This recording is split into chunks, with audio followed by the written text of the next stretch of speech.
بسم اللہ الرحمن الرحیم۔ حضرت یونس علیہ السلام کا واقعہ۔ محترم دوستو، اس ویڈیو میں آپ کو ایک واقعہ بیان کرتا ہوں، لیکن اس سے پہلے آپ سے درخواست یہ ہے کہ ہمارے چینل کو سبسکرائب کر لو اور ویڈیو کو لائک اور شیئر کر دو۔ محترم دوستو، حضرت یونس علیہ السلام کا واقعہ اللہ تعالیٰ کی طاقت اور قدرت کی نشانیوں میں سے ایک نشانی بھی ہے اور بڑی عجیب واقعہ ہے۔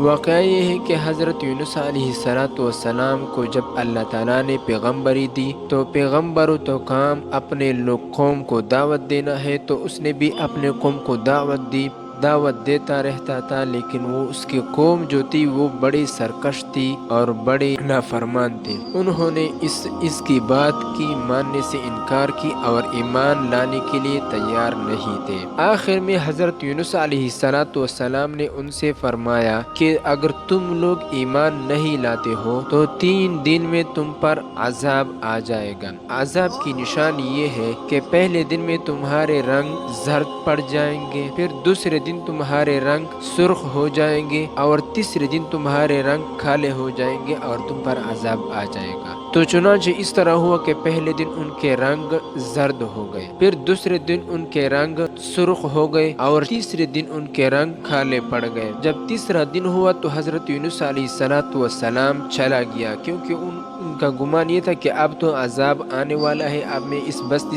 میں نہیں رہ سکتا ہوں، اور وہ اللہ تعالیٰ کی اجازت کے بغیر، یعنی اللہ تعالیٰ کی وحی کے انتظار کیے بغیر وہ چلا گیا۔ ادھر قوم نے جب یہ اثرات دیکھ کر تیسرے دن انہوں نے اپنے بچوں اور اپنے عورتوں کو میدان میں نکال کر اللہ تعالیٰ کے سامنے آہوازاری کی اور توبہ کی اور ایمان لایا، تو اللہ تعالیٰ نے ان توبہ قبول فرمایا اور ان کے گناہوں کو معاف کر دیا۔ حضرت یونس علیہ السلام چلا گیا، دریا کے کنارے پر پہنچ کر ایک کشتی میں سوار ہوا۔ جب کشتی میں سوار ہوا اور کشتی چلتا تھا تو اچانک کشتی پر ایک طوفان آ گیا اور وہ حرکت کرتا تھا کہ جس کی وجہ سے کشتی کی ڈوب ہونے کا خطرہ تھا۔ اللہ نے کہا کہ یہاں تو کوئی غلام اپنے آقا سے بھاگا ہوا آیا ہے اور وہ اس دریا میں کود پڑ دے۔ تو حضرت یونس علیہ السلام نے فوراً سوچ لیا کہ یہ تو میں ہی ہوں، کیونکہ میں اللہ تعالیٰ کی اجازت کے بغیر آیا ہوں۔ تو فوراً اس نے کہا کہ میں ہی ہوں وہ غلام جو اپنے آقا سے بھاگا ہوا آیا ہوں۔ اللہ نے کہا کہ نہیں، آپ تو پیغمبر ہو۔ پھر اللہ نے کہا کہ ہم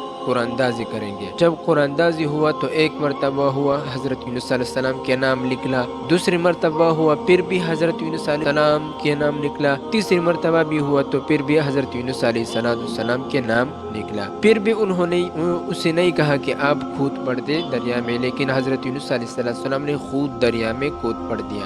اللہ تعالیٰ نے ایک مچھلی کو حکم دیا کہ جاؤ اور حضرت یونس علیہ السلام کو نگل لو اور اپنے پیٹ میں رکھ لو، لیکن اسے کچھ نقصان بھی نہ ہو۔ پھر حضرت یونس علیہ السلام مچھلی کے منہ میں چلا گیا اور 40 دن حضرت یونس علیہ السلام مچھلی کے پیٹ میں رہا اور اس نے اللہ تعالیٰ کی یہ ذکر شروع کر دی۔ قرآن کی یہ آیت ہے، لا الہ الا انت سبحانک انی کنت من الظالمین۔